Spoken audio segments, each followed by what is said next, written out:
vamos a hablar con Rubén Sobrero, por eso digo la invitación a Florencio Randazzo, porque también le invitamos a propósito de esta denuncia que hizo el gobierno de haber ensuciado los vagones, que lo involucra a Sobrero. A Sobrero lo vamos a tener en algún momento, y el del ministro Randazzo lo que tenemos es que ha decidido no hablar.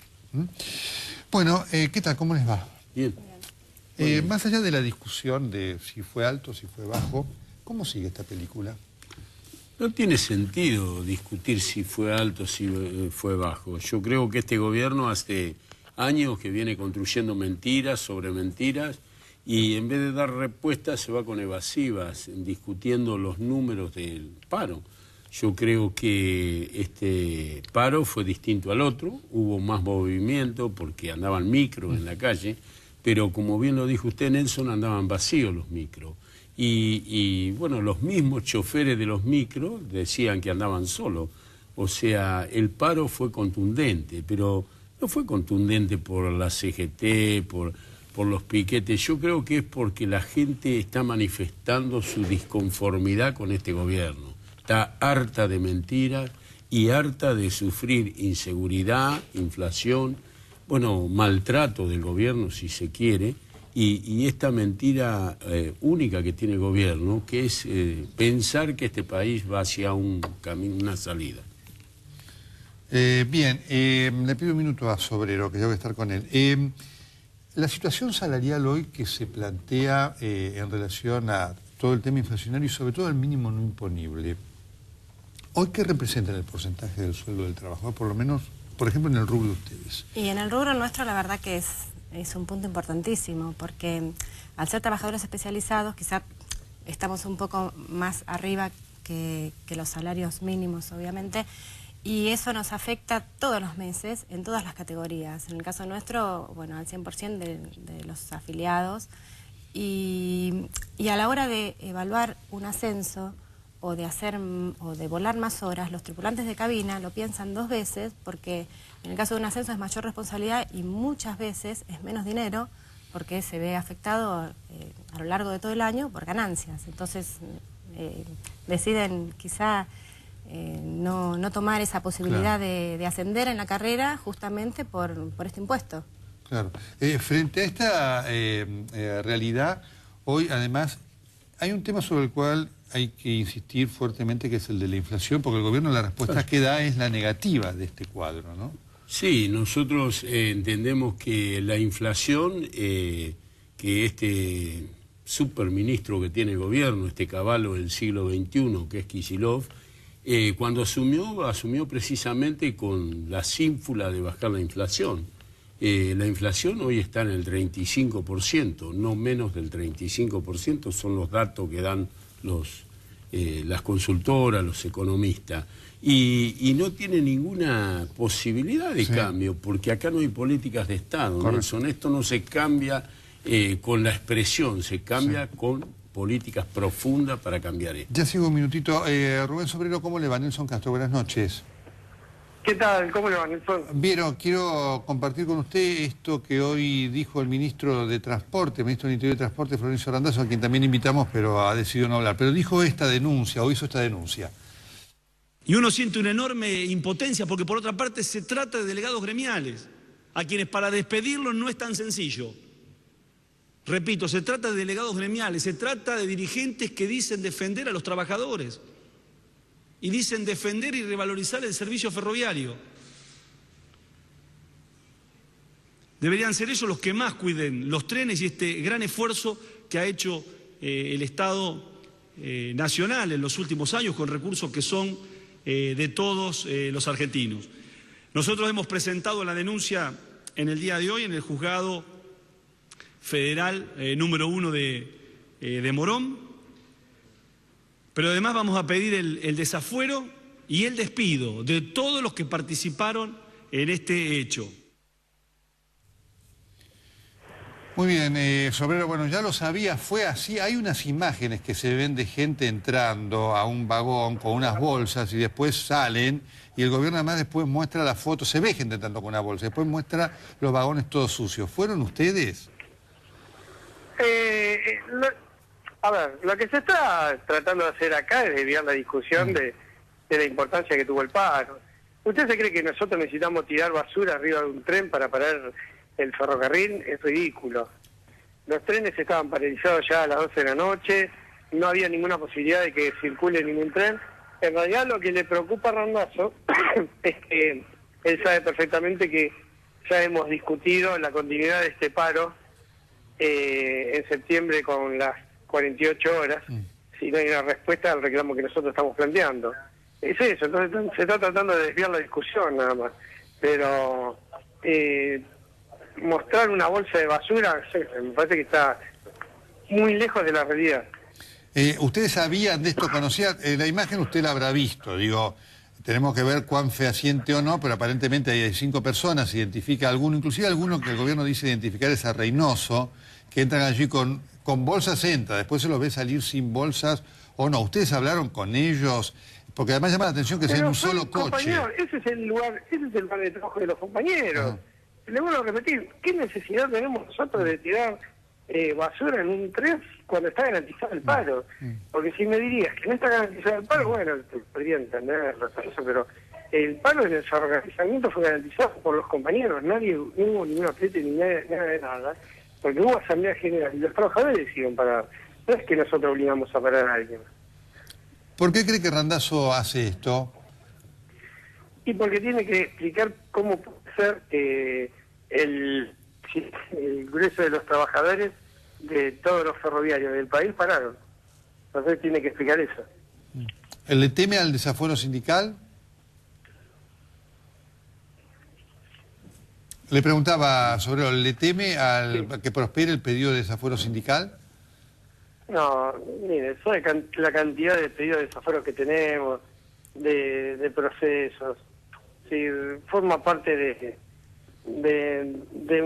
estar tratando de amedrentar a los trabajadores porque ellos saben perfectamente que nuestro reclamo va a tener continuidad, saben perfectamente que hemos charlado con nuestros gremios como la fraternidad de señaleros para darle continuidad al tema del reclamo que hicimos hoy, y la verdad que lo que le preocupa es eso y están tratando de desviar la atención del reclamo. Después, yo que sé, todas las amenazas que quieran hacer, que hagan lo que quieran, si ellos tienen pruebas que los lleven a la justicia y listo, ¿por qué vamos a andar discutiendo por televisión? Perfecto, Sobrero, muchísimas gracias. Gracias.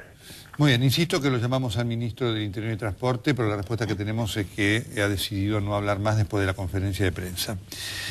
Volvemos a la mesa de lo que es la realidad que hoy se plantea. ¿Por qué cree que los sindicatos oficialistas no pararon?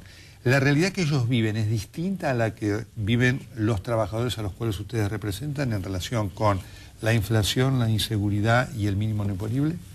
No, la realidad es la misma. Quizá tienen otro tipo de compromisos las cúpulas sindicales, no así las bases. Hay que ver cuánto de las bases de esos sindicatos adhirieron. En la realidad, que creo que fueron bastantes, hoy lo que comentaban, ¿no? Sí me parece que el compromiso que deben tener algunos dirigentes sindicales hoy con el gobierno no les permite tomar una decisión de adherirse a un paro convocado por la CGT opositora.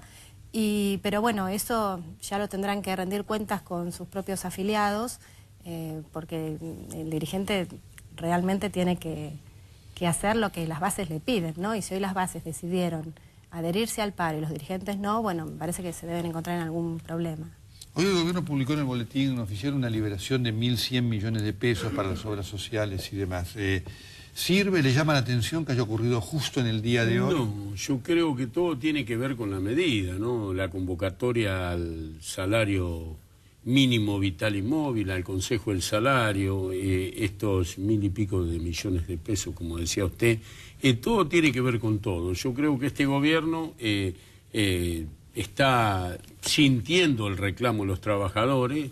Ya los gremios que están al lado del gobierno no pueden disimular más lo que está pasando, porque este tema de las suspensiones, los paros, suspensiones, despido, están angustiando a los trabajadores. Esto va más allá del dirigente gremial, esto está instalado en la familia de los trabajadores.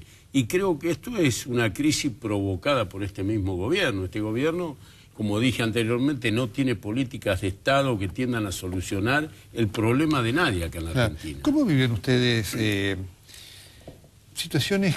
Porque hubo Muchas de estas personas han sido compañeros de ruta, Sí, ustedes. sí. Recalde ha sido un compañero de ruta realmente de siempre.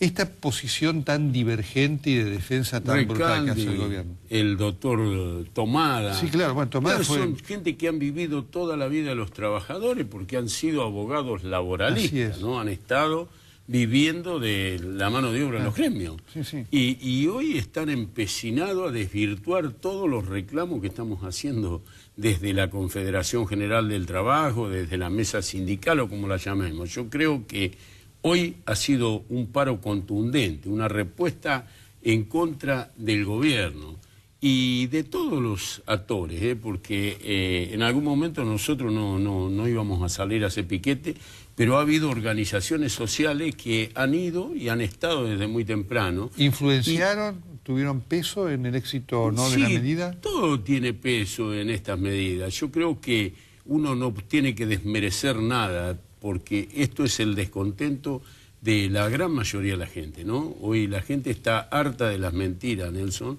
está harta de no poder llegar a fin de mes, está harta de la inseguridad, de la inflación, de los despidos y bueno, y hoy de este escenario que no sabemos hacia dónde va el país, porque hoy a ciencia cierta nadie sabe hacia dónde va el país, ¿no? La convocatoria al Consejo del Salario Mínimo que el gobierno va a anunciar el lunes, ¿soluciona algo, descomprime algo la situación? Yo creo que es una de los tantos parches que intentan poner, ¿no? Pero que no es la solución de fondo. Acá me parece que este no es un modelo virtuoso. No solamente, bueno, estamos hablando del tema del impuesto a las ganancias o de la inflación, de lo que vivimos todos los trabajadores, pero también los que trabajamos en empresas privadas, cuando nos coartan el derecho a trabajar, como es el caso nuestro. Recordemos que hace un año nosotros estábamos defendiendo que no nos quitaran el hangar para poder seguir trabajando, y bueno, y hoy, si bien tenemos la suerte, gracias a la justicia, que el hangar lo seguimos teniendo, igual no nos permiten hacer nuevas rutas ni traer nuevos aviones.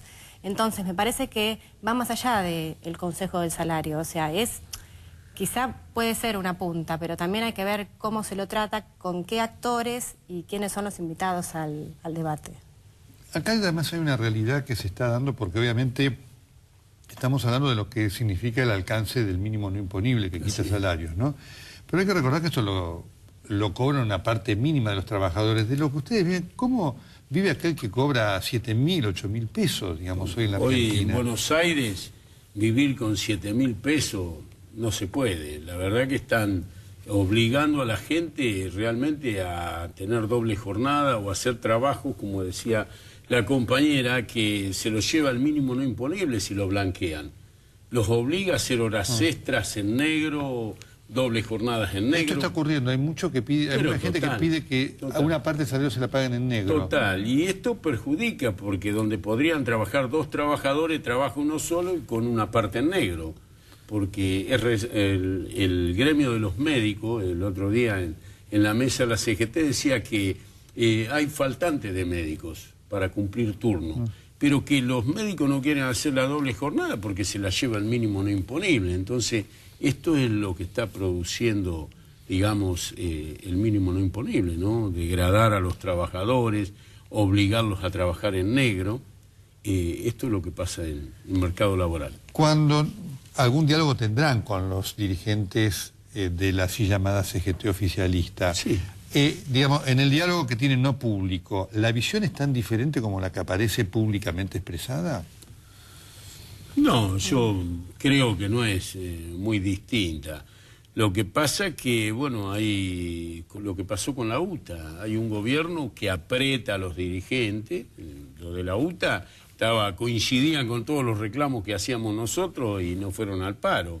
Y la UTA era un gremio que integraba la mesa chica de esta mesa sindical, ¿no? Entonces, yo creo que el gobierno aprieta y aprieta de tal manera porque hay gremios que quisieran estar del lado nuestro, porque yo digo, los problemas que están teniendo algunos gremios es precisamente por no ponerse al frente del reclamo. Entonces, los mismos delegados de base empiezan a luchar y a ponerse al frente del reclamo, que debería hacerlo el dirigente, ¿no? ¿Ustedes qué prevén? ¿Una conflictividad social en aumento de acá a diciembre del 2015? Sí, seguramente. Y justamente con esto que estaba hablando el Momo, que bueno, el caso de LEAR es el caso más claro de donde las bases sobrepasan a la dirigencia gremial, y con el tema del paro pasa lo mismo. La dirigencia gremial quizá no se anima a jugarse, a oficializar una medida de fuerza sabiendo que las bases es lo que quieren. Y eso lleva al conflicto. Seguramente de acá al 2015 va a haber varios conflictos sociales de este tipo. ¿Va a haber más medidas de fuerza? Sí, sí, seguramente. Nosotros dentro de 20 días, 25 días, seguramente vamos a convocar nuevamente un plenario de delegaciones regionales, secretarios generales, y analizar si no ha habido alguna respuesta, porque no está en que nosotros nos sentemos en la mesa a negociar o no, sino que den respuestas a los reclamos. Y el gobierno tiene que dar respuesta, ¿no? No puede seguir en esta situación de duplicar la razonabilidad que tiene. Yo creo que tiene que dar respuesta, y de no dar respuesta seguiremos con el plan de lucha, lo debatiremos como se ha debatido esto en una reunión, en un plenario de delegaciones regionales, y si tenemos que poner el doble de horas, se pondrá el doble de horas. Lo que tiene que saber el gobierno es que nosotros vamos a seguir avanzando en el plan de lucha. Si no hay respuesta a los reclamos, vamos a seguir en la lucha. Les agradezco mucho su presencia, ¿sí? Vamos a hablar en un momento más con representantes de la izquierda, que como reconocía Jerónimo Venegas, han tenido un rol en toda esta jornada de protesta. Insisto, recuerdo, hemos invitado también a representantes del sindicalismo oficialista, ninguno ha podido, querido o decidido venir, ¿sí? Ya seguimos.